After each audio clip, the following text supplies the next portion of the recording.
there isn't a doubt in my mind, any books you read about the successful people, I'm talking about sports, politicians, business people,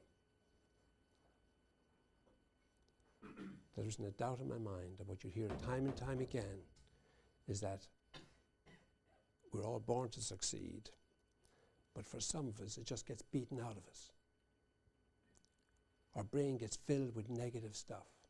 We get told we can't make it, we're too tall, we're too short, we're too fat, we're not educated enough, we don't have enough money, we're not this, we're not that, we can't go fast enough, we're not healthy enough.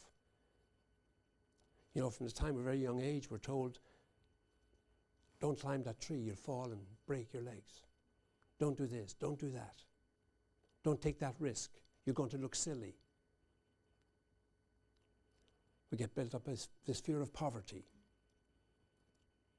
fear of failure, fear of poverty.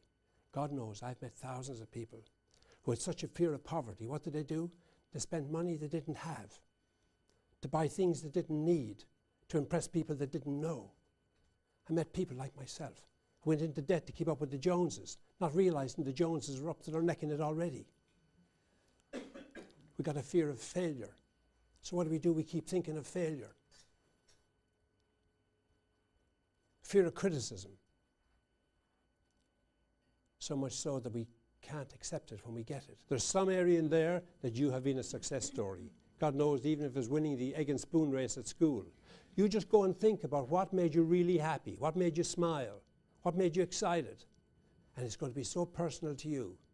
When you want to go this route of trying to find out what it is you should be really doing in life, I urge people to do it very privately. You know, later on I'm going to encourage you big time to call on your partner for support. But to find out what you should be doing is going to be unique and personal to you. You're the one with the talent. You're the one with the gift. And you know what's more important than that? I talk here about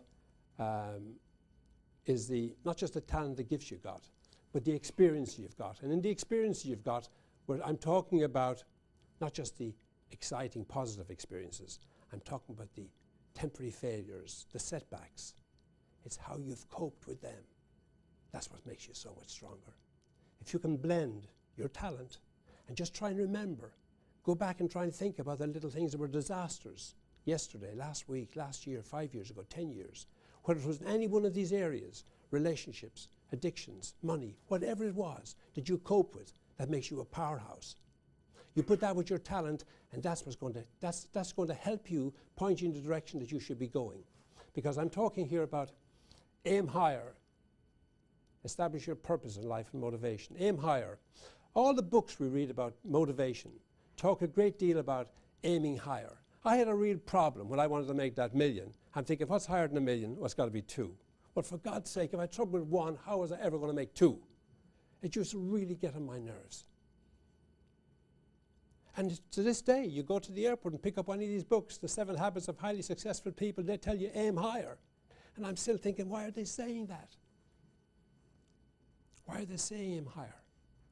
If I can't achieve the lower one, how can you? But you know what it is? I thought for years is if you couldn't make a million, aim higher. Aim for 1.5, aim for 2, aim for 5. That's not what it means at all. It means aim higher to a loftier, worthier cause. That's when it gets exciting. And that's when it's going to be something that you really want.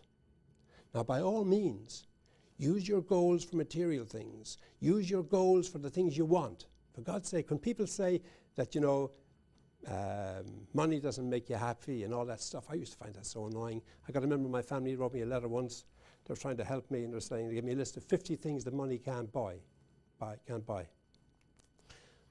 Because people try and tell you that money isn't everything. I'm not saying for one moment that it is.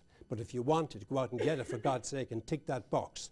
But one of the quickest ways to get it is to aim higher. And aiming higher is, I don't mean aim for more money, but aim for a loftier cause. And that's what's inside in you. The talent that you've got and the experience you've got. Put them together and you'll find something that you're really excited about.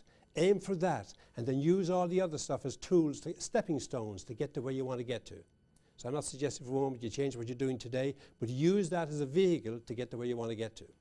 And when I talk about when you try to find this out, I say do it privately, because it is private. Because the trouble is, when you come out of that dark room, and it's such an exciting moment. I get people calling me on a regular basis telling me they've had that moment, and it really does so much for me. I'd love if you did the same. But you go into that dark room and you try and figure out what it is you should be doing.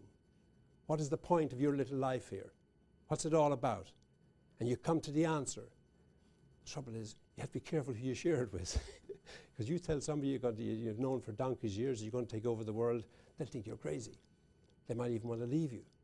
So you've got to think about it for a moment or two. And then you've got to work out a plan that maybe you're not going to do this weekend. It might take you just a little while.